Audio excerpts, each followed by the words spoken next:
Hi friends, എല്ലാവർക്കും പുതിയൊരു വീഡിയോയിലേക്ക് സ്വാഗതം. ഒട്ടും എണ്ണയില്ലാതെ തന്നെ ആവിയിൽ വേവിച്ച പലഹാരമാണ് ഇന്നത്തെ സ്പെഷ്യൽ. നല്ല ടേസ്റ്റാണിത് കഴിക്കാനായിട്ട്. കുട്ടികൾക്കും വലിയവർക്കും ഒരേപോലെ ഇഷ്ടപ്പെടുന്ന ഒന്നാണ്. ഇതിൻ്റെ മറ്റൊരു പ്രത്യേകത, ഒരുപാട് ചേരുവകൾ നമ്മൾക്ക് ആവശ്യമില്ല. നമ്മളുടെ വീട്ടിൽ എപ്പോഴും ഉണ്ടാവുന്ന വളരെ കുറച്ച് ചേരുവകൾ വെച്ചിട്ടാണ് ഇത് ഉണ്ടാക്കുന്നത്. അപ്പോൾ നമുക്ക് നോക്കാം ഇതെങ്ങനെയാണ് എളുപ്പത്തിൽ തയ്യാറാക്കുന്നത് എന്നുള്ളത്. അതിനായിട്ട് 250 ഗ്രാം കരിപ്പെട്ടി ഞാൻ എടുത്തിട്ടുണ്ട്. ഇതിന് പകരം സാധാരണ ശർക്കര വേണമെങ്കിലും എടുക്കാം. അതിനകത്തേക്ക് 1 കപ്പ് വെള്ളം കൂടി ഒഴിച്ചു കൊടുത്ത് ഇതൊന്ന് ഉരുകാനായിട്ട് വെക്കുന്നുണ്ട്. ഇനി വേണ്ടത് നേന്ത്രപ്പഴമാണ്. 2 നേന്ത്രപ്പഴമാണ് ഞാൻ എടുത്തിരിക്കുന്നത്. നല്ലപോലെ പഴുത്തതാണെങ്കിൽ അതാണ് കൂടുതൽ നല്ലത്. ഇതേപോലെ നരിഞ്ഞിട്ട് കൊടുക്കുക. അതിനുശേഷം ഒരു പാൻ അടുപ്പത്ത് വെച്ച് അതിനകത്തേക്ക് 1 ടേബിൾ സ്പൂൺ നെയ്യ് ഒഴിച്ചു കൊടുക്കാം. നെയ്യിന് പകരം വെളിച്ചെണ്ണ വേണമെങ്കിലും ഒഴിച്ചു കൊടുക്കാം. പക്ഷേ നെയ്യ് ഒഴിച്ചു കൊടുക്കുന്നതാണ് കൂടുതൽ ടേസ്റ്റ്. ഇനി നമ്മൾ നേരത്തെ അരിഞ്ഞു വെച്ച നേന്ത്രപ്പഴം ഇതിനകത്തേക്ക് ഇട്ട് കൊടുക്കാം. കുറച്ച് നേരം ഇതൊന്ന് വഴറ്റി കൊടുക്കുക. ഇത് നല്ലപോലെ ഒന്ന് സോഫ്റ്റായിട്ട് വരും. അത്രയും സമയം ഇതൊന്ന് വഴറ്റി കൊടുക്കുക. ഇത് ഉടഞ്ഞു പോയാലൊന്നും കുഴപ്പമില്ല. കുറച്ചും കൂടെ ചേരുവകൾ ഇട്ട് കൊടുത്തതിന് ശേഷം നമ്മൾക്കിത് ഉരുട്ടിയെടുക്കാനുള്ളതാണ്. അതുകൊണ്ട് ഉടഞ്ഞു പോയാലും കുഴപ്പമൊന്നുമില്ല. ഇപ്പോൾ ഇതാ നേന്ത്രപ്പഴമൊക്കെ നല്ലപോലെ സോഫ്റ്റായിട്ട് വരുന്നുണ്ട്. ഈ ഒരു സമയത്ത് നമ്മൾക്കിനി ഇതിനകത്തേക്ക് തേങ്ങ ചിരവിതാണ് ഇട്ട് കൊടുക്കേണ്ടത്. 1 കപ്പ് തേങ്ങ ചിരവിതാണ് ഞാൻ എടുത്തിട്ടുള്ളത്. വീണ്ടും എല്ലാം കൂടെ നല്ലപോലെ ഇളക്കി കൊടുക്കുക. തേങ്ങയൊക്കെ ഈ പഴത്തിനകത്തേക്ക് നല്ലപോലെ മിക്സ് ആകുന്ന രീതിയിൽ ഇളക്കി കൊടുക്കാം. ഈ സമയമൊക്കെ ആകുമ്പോഴത്തേക്കും നമ്മൾ നേരത്തെ അവിടെ കരിപ്പെട്ടി ഉരുക്കാനായിട്ട് വെച്ചിട്ടുണ്ടായിരുന്നു. അത് നല്ലപോലെ ഉരുക്കി വന്നിട്ടുണ്ടായിരിക്കും. അത് നന്നായിട്ട് ഇളക്കി കൊടുത്തതിന് ശേഷം ഒരു അരിപ്പയെ കൂടെ അരിച്ചിട്ട് ഇതിനകത്തേക്ക് ഒഴിക്കാം. അരിക്കാതെ ഇതൊരിക്കലും ഇതിനകത്തേക്ക് ഒഴിക്കരുത്. ചെറിയ കല്ലും അഴുക്കൊക്കെ ഉണ്ടാവാൻ ചാൻസ് ഉണ്ട്. അതുകൊണ്ട് അരിച്ചിട്ട് വേണം എപ്പോഴും നമ്മൾ ഒഴിക്കാനായിട്ട്. ഇപ്പോൾ ദാ ഞാനിവിടെ കരിപ്പെട്ടി അരിച്ചൊഴിച്ചിട്ടുണ്ട്. ഇത് മുഴുവനായിട്ട് ഒഴിച്ചു കൊടുക്കണമെന്നില്ല. പഴത്തിൻ്റെ മധുരം അനുസരിച്ചിട്ട് ചിലപ്പോൾ നമ്മൾക്ക് കുറവ് മതിയായിരിക്കും. 1 കപ്പ് ആദ്യം ഒഴിച്ച് നോക്കിയിട്ട് പിന്നീട് ആവശ്യമാണെങ്കിൽ നമ്മൾക്ക് വീണ്ടും ഒഴിച്ചു കൊടുക്കാം. എല്ലാം കൂടെ വീണ്ടും നന്നായിട്ട് ഇളക്കി കൊടുക്കുക. ഇത് നല്ലപോലെ തിളയ്ക്കാനായിട്ട് തുടങ്ങും. ആ ഒരു സമയത്ത് നമ്മൾക്ക് ഇതിനകത്തേക്ക് 1 ടേബിൾ സ്പൂൺ കറുത്ത എള്ളും കൂടി ഇട്ട് കൊടുക്കാം. പിന്നെ വേണ്ടത് ഏലക്കാപ്പൊടിയാണ്.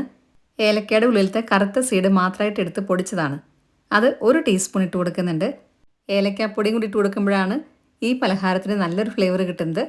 ഇപ്പോൾ ഇതാ എല്ലാം കൂടി ഇട്ട് കൊടുത്തതിന് ശേഷം നന്നായിട്ട് ഇളക്കി കൊടുക്കുന്നുണ്ട്. ഇനി നമുക്ക് വേണ്ടത് റവയാണ്. 1 കപ്പ് വറുത്ത റവയാണ് ഞാൻ എടുത്തിട്ടുള്ളത്. ഈ സമയത്ത് മധുരം കുറവാൻ തോന്നുകയാണെങ്കിൽ കുറച്ചും കൂടെ കരിപ്പെട്ടി നമ്മൾക്ക് ഒഴിച്ചു കൊടുക്കാം. ഞാനിപ്പം ഇവിടെ ഒഴിച്ചു കൊടുത്തിട്ടില്ല. നമ്മൾ ഇതിനകത്തേക്ക് റവയും കൂടി ഇട്ട് കൊടുക്കുമ്പോൾ മധുരം കുറച്ച് കുറയും.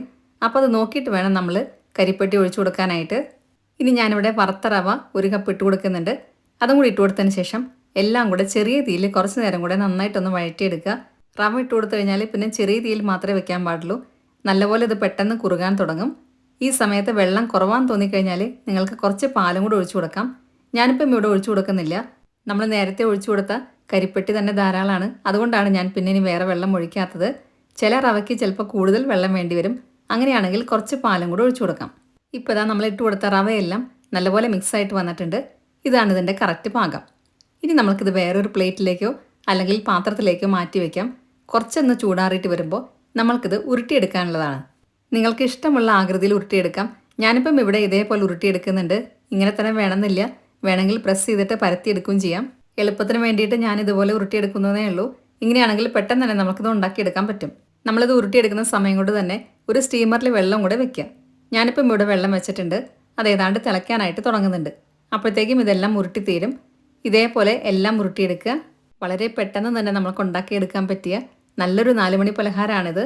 ഇനി നിങ്ങളുടെ കയ്യിൽ കരിപ്പെട്ടി ഇല്ല എങ്കിൽ ഞാൻ നേരത്തെ പറഞ്ഞ പോലെ സാധാരണ ശർക്കര എടുത്താലും മതി. ഇപ്പോൾ ദാ ഞാനിവിടെ ഒരു ട്രിപ്പ് ഉരുട്ടി എടുത്തിട്ടുണ്ട്. ഇനി ഇതേപോലെ സ്റ്റീമറിനകത്ത് വെച്ച് കൊടുക്കുക. അതിനുശേഷം ഇതൊന്ന് ആവിയിൽ നമുക്ക് വേവിച്ചെടുക്കാം. ഒരുപാട് നേരമൊന്നും ഇത് വേവിക്കേണ്ട ആവശ്യമില്ല. 10 മിനിറ്റ് മാത്രം വേവിച്ചാൽ മതി. കാരണം റവയൊക്കെ നല്ലപോലെ ഓൾറെഡി വെന്തിട്ടുള്ളതാണ്. ഇപ്പോൾ ദാ ഞാനിതിവിടെ അടച്ചു വെച്ചിട്ടുണ്ട്.